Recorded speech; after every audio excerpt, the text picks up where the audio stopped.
Tinan oin Comissão Função Pública sedau que implementa a lei reforma obrigatório, também aceitou prioridade para recrutamento funcionário for.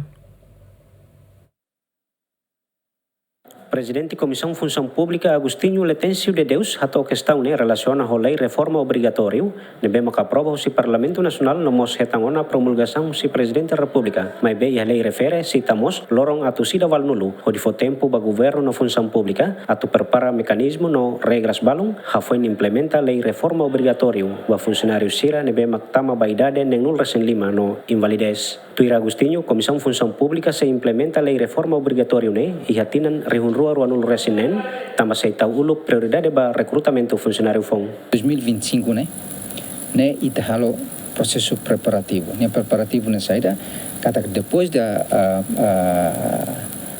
aprovação mecanismo sira ita kara halai uluk ba hakatuluk ba processo recrutamento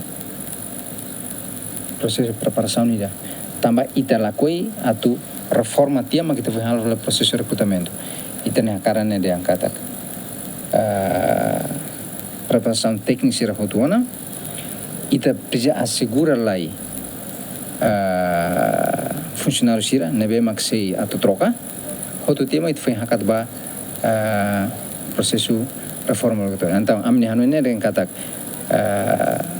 mais tarde 2026 janeiro 2026 né reforma belahuna tambah ia 2025 ita prepara.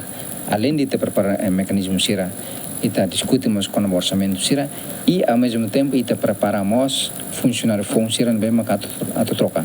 Então ia possível bot dengan kata ita tem que halo recrutamento para ia 2025, não é? Ia janeiro 2026 processo ramatona, carga reforma se la impede serviço de administração.